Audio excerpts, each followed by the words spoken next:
सौंदर्यकरण मुमरा का खराब हो जाएगा, ये टिप्पणी करने की क्या जरूरत है कि किसी बेटी का नाम वो आतंकवादी में लेगा। तो मैं बिल्कुल, ये पूरी मुमरा की बात हो जाएगी तो मैं आतंकवादी है। हमारे भी परिवार रहते हैं, हमारी भी बेटियां, हमारी भी बहनें यहाँ पे। कल तुम इशरत जहां को आतंकवादी टेररिज्म कह रहे हो, कल हमारी भी बच्चियों को तुम टेररिज्म कहोगे। साध्वी प्रज्ञा, उनके ऊपर आरोप लगाया गया बम ब्लास्ट का आरोपी के अंदर, कर्नल पुरोहित पे लगाया गया, दयानंद पांडे पे लगाया गया, आप उनको देशभक्त कहेंगे? ठीक है ना। वो अविनाश अपने धर्म का योद्धा है, नदीम अपने धर्म का योद्धा करके जाएगी। हमारे बेटे यहाँ बाहर की लड़कियां से निकाह करके लाएंगे तो कौन करेगा जब आप लोग हमारे शहर के ऊपर तोहमत लगाएंगे? मुझे शर्म आती है। उस वक्त मौके पे देख लेंगे मतलब क्या करना, देख लेंगे मतलब क्या? जब अविनाश जाधव कानून की इज्जत नहीं करेगा और जब हमारे घर में घुस के हमको मारने की बात करेगा तो क्या हम चूड़ी पहन के बैठे रहेंगे? तीर राजा, उसको तो अभी मैं सुअर बोलूंगा। उसने क्या कहा? ये मुसलमान लांडिया है, जानवर जैसी है। जब वो मुसलमानों को जानवर समझता है तो मेरी नजर में वो भी एक जानवर ही है। इन लांडियों को काटो। क्या नदीम ने वो भाषण दिया था? इन के वजह से, टी राजाओं के वजह से हिंदू मुसलमान की एकता बिगड़ रही है। नमस्कार, मैं सचिन दीक्षित एक बार फिर से आप सभी के सामने हाजिर हूं। आइए हम उनसे बात करते हैं जो मुमरा के माहौल पर लगातार बोल रहे हैं। मुमरा के माहौल पर अविनाश जाधव अगर एक टिप्पणी देते हैं तो ये 4 बार टिप्पणी देकर अपनी प्रतिक्रिया को और पुख्ता करते हैं। नाम है नदीम खान। पर सुनिए, नदीम खान ने एक बार फिर से हमसे बातचीत में क्या कुछ कहा। ये सीधे मुलाकात करते हैं नदीम खान से। कैसा है मुमरा का माहौल? मुमरा का माहौल बहुत बेहतरीन है और शांतता बहुत अच्छे से बरकरार है। आप एक बार फिर से अविनाश जाधव को मुमरा में आने की पाबंदी लगा दी गई है, क्या कहेंगे आप इस पर? हाँ, तो पाबंदी क्यों ना लगे आप मुझे बताइए ना। जब उनको अगर आई देवी के दर्शन करना है तो वो उनकी आई देवी नहीं, पूरे महाराष्ट्र की आई देवी है, वो बिल्कुल आए। लेकिन आते बराबर वो धर्म की टिप्पणी करेंगे तो फिर उस पर तो रोक लगाई जाएगी ना। प्रशासन से ही वो प्रशासन को ही नहीं मान रहे, कानून को ही नहीं मान रहे, संविधान की धज्जियां उड़ा रहे। आपको क्या लगता है? इस पत्र में साफ तौर पे लिखा है कि अति संवेदनशील इलाका होने के चलते अगर वो अविनाश जाधव यहां पर 9 तारीख के बाद में आएंगे तो माहौल बिगड़ सकता है। अति संवेदनशील इलाका क्यों बना दिया है मुमरा को आप लोगों ने? देखिए, कैसा है कि जिस हिसाब से आपने अभी कहा, ठीक है, हाँ, मुमरा में अविनाश जाधव आए, अविनाश जाधव के जो भी पार्टी के लोग हैं यहाँ, उनके कार्यकर्ता है, वो उनका स्वागत सत्कार जो करना है कर, मुझे कोई आपत्ति नहीं है और मुमरा वासियों को भी कोई आपत्ति नहीं है उससे। लेकिन वो मुमरा में आके धर्म की टिप्पणी करेंगे तो उससे तो भाई बहुत बड़ी ये पहले कैसे तय हो गया? ये पहले कैसे तय हो गया कि वो धर्म की टिप्पणी ही करेंगे? हो सकता है वो आई मुमरा देवी मंदिर के दर्शन करके चले जाते। आप लोगों ने तो पहले ही उन पर FIR करने की, सबसे पहले आप ही तो पहुंचे थे थाने में। अरे पहले मेरी बात सुनो। मैं क्यों गया? जब उन्होंने एक TV 9 के अंदर उन्होंने क्या टिप्पणी की? उन्होंने बोला ये रमजान का महीना है और मैं 9 तारीख तक का मेरे पे पाबंदी लगाई गई है। मैं मेरे हटते ही मैं 11 तारीख को जाऊंगा, वहां आई देवी का मैं दर्शन करूंगा और वहां पर ही मेरी बात रखूंगा और वहीं पे लोगों से मैं हनुमान मंदिर जरूर बनाऊंगा। तो भाई मारुति का मंदिर बनाना आपको है तो वहां ऑलरेडी एक मंदिर पड़ा हुआ है, आप उस पर डोनेट करके उसको और अच्छे से संवारो ना। सौंदर्यकरण मुमरा का खराब हो जाएगा, ये टिप्पणी करने की क्या जरूरत है? उनका कहना है वहां पर अनाधिकृत दरगाह, अनाधिकृत मस्जिद या अनाधिकृत मंदिर, ऐसी जो अनाधिकृत मंदिर मस्जिद है उन्हें तोड़ा जाए। ये बात तो पूरा शुरू से लेके अब तक वो टिके हुए हैं। इसमें मुमरा का माहौल कैसे खराब? सुनिए ना, तो मैं वही बता रहा हूँ। क्या थाना के अंदर अनअधिकृत मंदिर और मस्जिदें नहीं बनी है क्या? कितने रजिस्टर्ड मस्जिद और मंदिर होंगे वहां पे? और पहली बात तो मुमरा में जो भी मस्जिदें या मंदिरें बनी हैं वो वहां पे जो दरगाह का बना हुआ है वो लगभग 100 साल पुरानी है। उनके रजिस्ट्रेशन वहां के वन विभाग में है, आप जाके पहले उसको पता करवाइए। अविनाश जाधव को सबसे पहले कानून का उल्लंघन उसने किया, उसको सबसे पहले क्या करना चाहिए था, तलाटी में जा करके उस मस्जिद का या मंदिर का कोई उल्लेख उसके अंदर है वो आपको चेक करना चाहिए था। और अगर उसके अंदर है तो उसको उसके ऊपर ना कोई बाइट या कोई उस पर एक्शन लेने की बात ही नहीं करनी। उन्होंने कहा जांच वो कर डायरेक्टली लीजिए, उन्होंने कहा जांच कर लीजिए। जांच क्या कर लीजिए, उन्होंने डायरेक्ट आके बोला है 9 तारीख को मेरा खत्म होगा, 11 तारीख को मेरा सत्कार होगा और वहां पे ही मैं बोलूंगा कि मारुति मंदिर बनाना है, ये जब नहीं टूटेगा तो हम मारुति मंदिर बनाएंगे। ये तो भाई विवादित बयान भी हुआ, ये दंगे की बात भी हुई है, भड़काऊ भाषण भी। क्या आपको लगता नहीं रमजान का पाक महीना चल रहा है, कोई हमारे दरवाजे पर आए तो फूलों से या उनका ठीक से स्वागत करते हैं, आपसी भाईचारा बढ़ाते हैं, उसमें क्या है? आप हमारे घर पे हमारी बाइट लेने आए थे, आप हमारे साथ क्या किए या हम अरे आपके अच्छी साथ तरह क्या किए, इसका जवाब आप देंगे। भाईचारा हुआ, भाईचारा हुआ ना। अविनाश जाधव जब भाईचारे की नीयत से आएगा तो हर मुसलमान और मुमरा के लोगों का कलेजा उसके लिए अच्छा एक चीज बताइए, बड़ी बात यह है कि आपने एक टिप्पणी और की, आपने कहा कि ऐसा मानहानि का दावा करूंगा कि पूरा घर, गांव तक का घर द्वार सब बिक जाए। बिल्कुल करूंगा, बिल्कुल करूंगा, बिल्कुल करूंगा। जब अगर हमारे शहर की किसी बेटी का नाम वो आतंकवादी में लेगा तो मैं बिल्कुल, ये मुमरा की पूरी मुमरा की बात हो जाएगी तो मैं आतंकवादी है। हमारे भी परिवार रहते हैं, हमारी भी बेटियां, हमारी भी बहनें यहाँ पे। कल तुम इशरत जहां को आतंकवादी टेररिज्म कह रहे हो, कल हमारी भी बच्चियों को तुम टेररिज्म कहोगे, है ना? तो फिर मानहानि का दावा तो बनता ही है ना। क्या आपको लगता है कि सज्जन पुरुष, भाई नदीम को कभी आतंकवादी नहीं कहा गया, कई लोग हैं जो नदीम को नहीं कहा गया है, लेकिन मुमरा की बेटी को तो क्या कह दिया ना इन्होंने। मुमरा की बेटी इशरत जहां का नाम लेके कह दिया ना। भाई मुमरा की बेटी का जो एनकाउंटर हुआ वो फेक एनकाउंटर था या नहीं था, ये बताइए। वो मामला मेरे ख्याल से वो मामला न्यायाधीश में है, वो तय करेंगे। न्यायाधीश में है, न्यायाधीश में जो अगर वो काउंटर हुआ था तो उसके आरोपी जो ऑफिसर्स थे जेल में क्यों गए थे, कुछ तो सबूत मिला होगा ना उसके अगेंस्ट में, तभी तो गए ना। कानून तो अंधा नहीं है ना, कानून तो सबूतों के आधार पर चलता है, कुछ तो सबूत मिला होगा ना। आतंकवादी, तभी तो वो अंदर गए। आतंकवादी सबसे अधिक आतंकवादी प्रवृत्ति के लोग मिलते हैं, ऐसा उनका बयान था। कहा मुमरा के अंदर ना आतंकवादी मिले थे, बराबर ना, आतंकवादी मुमरा के अंदर मिलते। तो सभी दल के लोग, ये जो कहा जा रहा है, इससे पहले भी साध्वी प्रज्ञा उनके ऊपर आरोप लगाया गया, बम ब्लास्ट का आरोपी के अंदर कर्नल पुरोहित पे लगाया गया, दयानंद पांडे पे लगाया गया। आप उनको देशभक्त कहेंगे? एमएलए की सीट तो प्रज्ञा साध्वी को मिल गई ना। आप भी तो नदीम जी, आप भी तो वैसे लोगों का नाम ले रहे हैं जो हिंदुत्व का चोला पहनकर चलते हैं। तो मैंने तो साफ बोला ना, उनको वो भी तो जेल काट के निकले हैं, उनको भी तो ये मिल गया, क्या बोलते हैं, अपना एमएलए मिल गया, एमएलए पोस्ट ले लिए। और मैं आपको बड़ी बात तो नहीं बोलूंगा, देखिए मेरे को जात धर्म के ऊपर कोई इंटरेस्ट नहीं है, मुझे इंसानियत पे सबसे बड़ा इंटरेस्ट है, ठीक है ना। वो अविनाश अपने धर्म का योद्धा है, नदीम अपने धर्म का योद्धा। आप मानहानि का दावा कर देंगे आगे? अगर भाई हमारे मुमरा पे और हमारे घर की इज्जत पे अगर कोई उछालेगा, कल अगर वो कहता है कि मुमरा में सब टेररिज्म है तो हम मुमरा के रहते तो हमारे घर की बेटियों से कौन शादी करेगा? इशरत जहां का नाम लेता है तो हम लोग की तो इज्जत गई ना।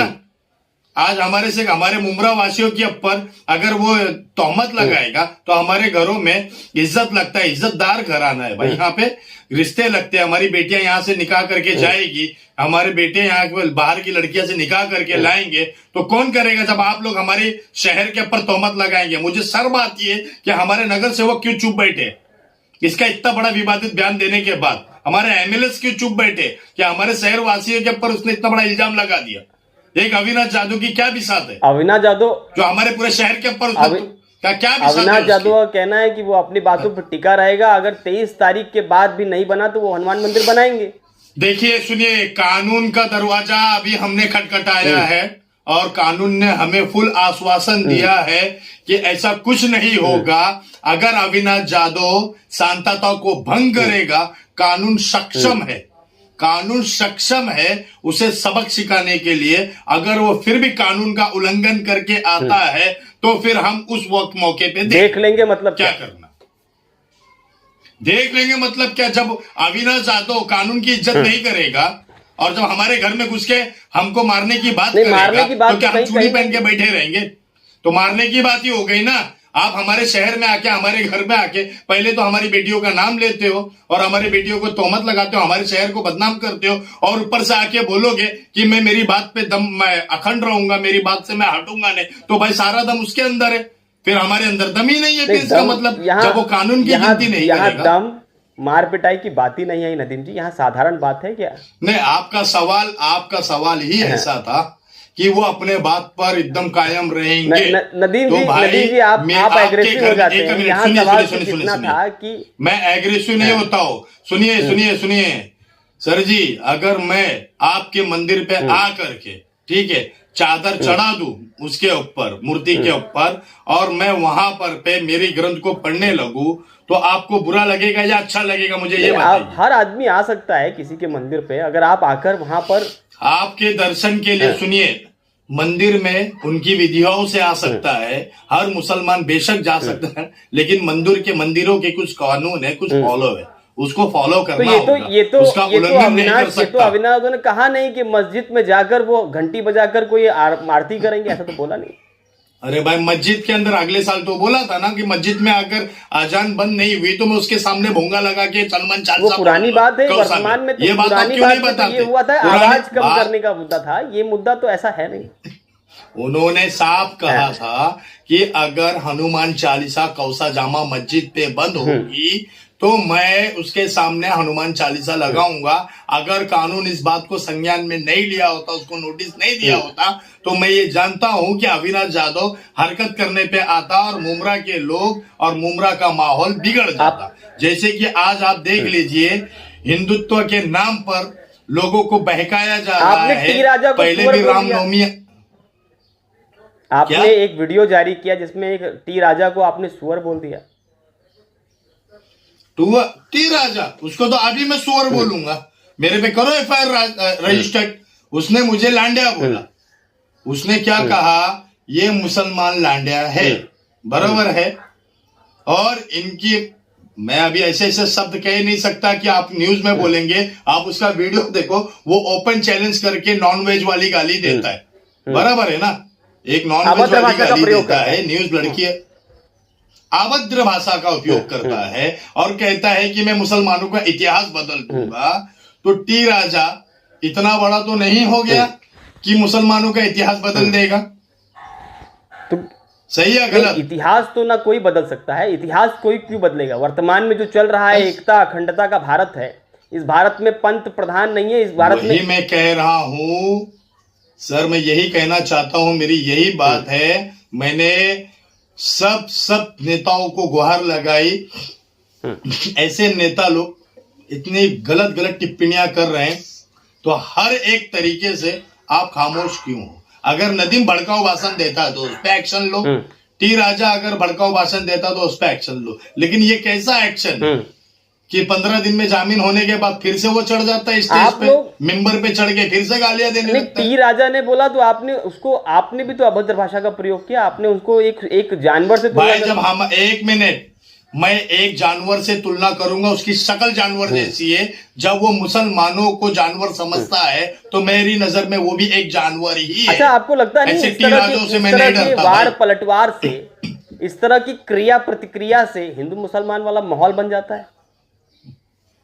कितना माहौल बनाया इनके दंगों पे हुआ? क्या नदीम ने भाषण दिया था इन मुल्लों को काटो, इन लांडेओं को काटो? क्या नदीम ने वो भाषण दिया था? इन के वजह से, टी राजाओं के वजह से हिंदू मुसलमान की एकता बिगड़ रही है। हाँ, आज सुनिए, औरंगाबाद के अंदर हिंदू मुसलमान हुआ कि नहीं हुआ? आज बिहार में हिंदू मुसलमान हुआ कि नहीं हुआ? आज बांग्लादेश में, बंगाल में हुआ कि नहीं हुआ? आज उत्तर प्रदेश में हुआ कि नहीं हुआ? आज हमारे देश भर में सिर्फ हिंदू मुसलमान की राजनीति हो रही है।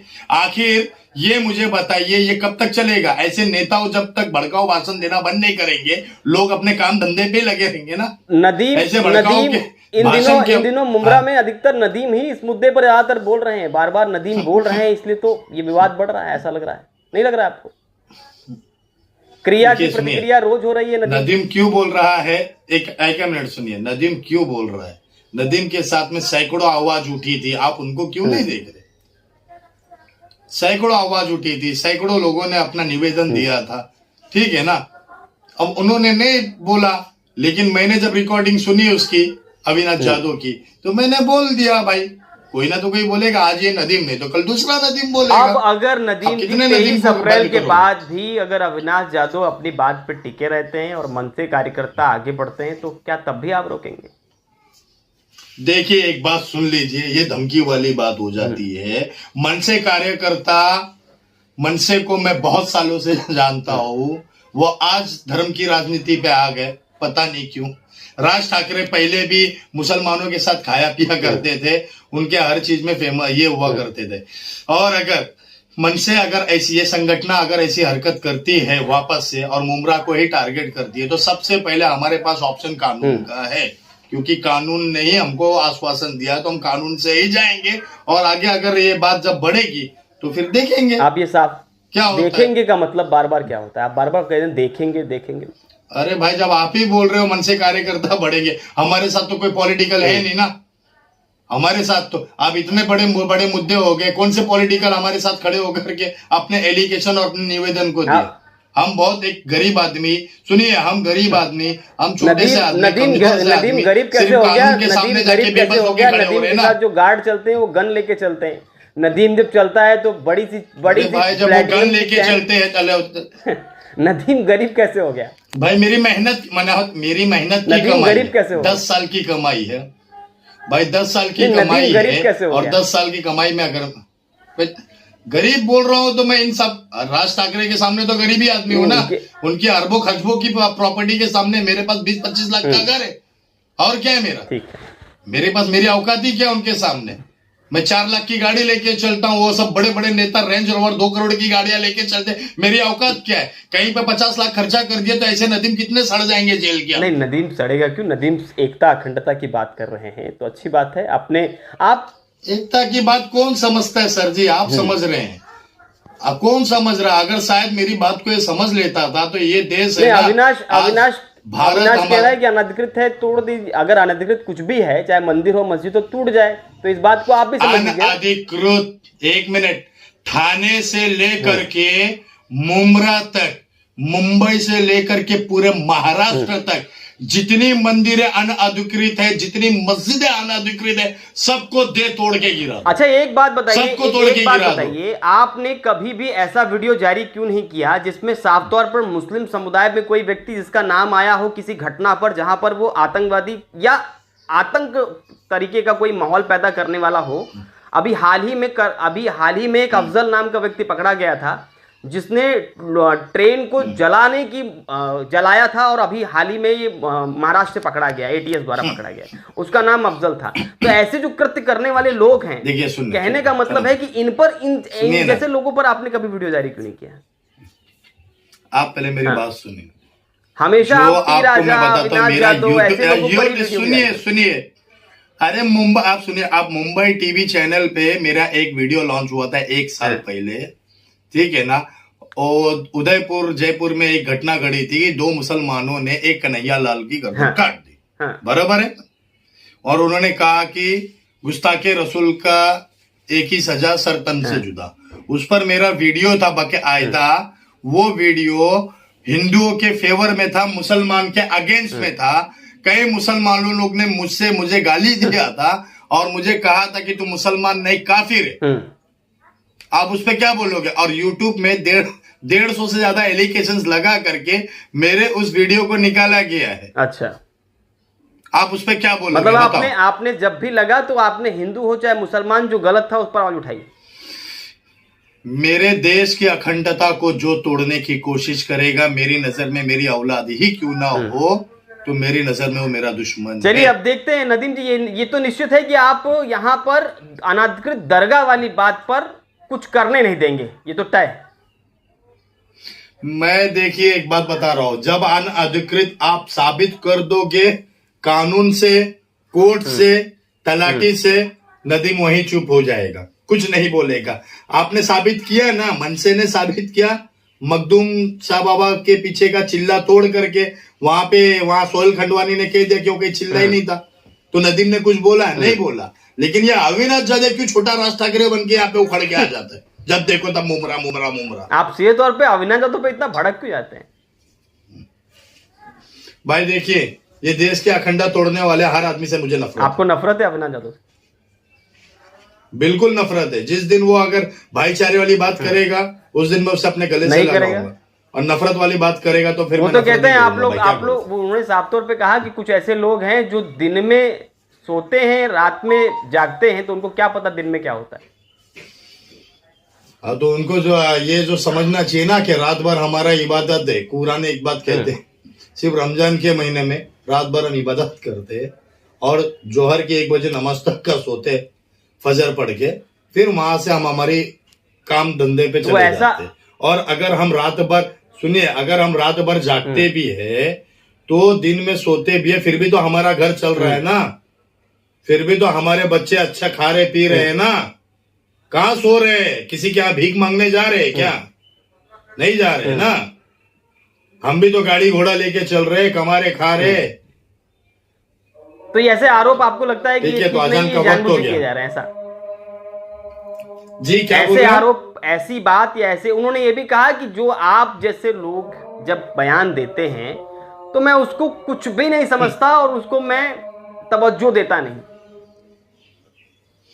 देखिए सुने, वो सुनता होगा सब, खाली बोलता नहीं होगा। मुझे लगता है कि नदीम का नाम अगर वो उसके जबान से ले लेगा, नदीम को पॉपुलैरिटी मिल जाएगी। तो सबसे पहले मैं आपके चैनल के माध्यम से कह देता हूं, सुन लीजिए, नदीम को कोई पॉपुलैरिटी की जरूरत नहीं है और नदीम को अपने दिखावे की जरूरत नहीं, क्योंकि नदीम को ना ही इलेक्शन लड़ना है, ना ही किसी पार्टी में ज्वाइन होना। नदीम एक समाज सेवक है, भ्रष्टाचार के खिलाफ करता है, और अविनाश यादव को पॉपुलैरिटी लेना होगा, इसलिए वो अपने आप को धर्मवीर बोलता है। मैं धर्मवीर समझता हूं बाला साहब ठाकरे को, मैं धर्म योद्धा समझता हूं आनंदी के साहब को। ऐसे ये अविनाश यादव वादव सिर्फ दंगाइयों को मैं नहीं समझता। ठीक है, मुझे कोई जरूरत नहीं। चलिए, बहुत बहुत धन्यवाद नदीम जी। अब देखते हैं कि आगे क्या कुछ होता है। आपको बहुत बहुत शुभकामनाएं रमजान की। बहुत बहुत शुक्रिया। तो ये थे नदीम खान। इन्होंने साफ तौर पे अविनाश यादव के आने पर, यानी मुमरा आने पर पाबंदी लगने के बाद में प्रतिक्रिया दी और साफ तौर पे कहा है कि उनके आने से उन्हें कोई ऐतराज नहीं है, लेकिन अगर नफरत की और धर्म की बात करके वे आएंगे तो हमें ऐतराज है। अति संवेदनशील शब्द का प्रयोग करने के बाद में पुलिस ने एक बार फिर से उन्हें, यानी अविनाश यादव को आने पर पाबंदी लगा दी है। अब देखना ये होगा कि अविनाश यादव 23 अप्रैल तक क्या कुछ बयान देते हैं। हालांकि उन्होंने इस पाबंदी के बाद तुरंत ही कह दिया कि इस तरह की पाबंदी लगाना उनके साथ में ये जायज वो नहीं समझते, लेकिन फिलहाल कानून ने अगर पाबंदी लगाई है तो उसका पालन करेंगे। फिलहाल देखना ये होगा कि इस सब माहौल के बीच में आगे मुमरा के माहौल पर क्या कुछ नजर आता है। आज के लिए इतना ही, धन्यवाद।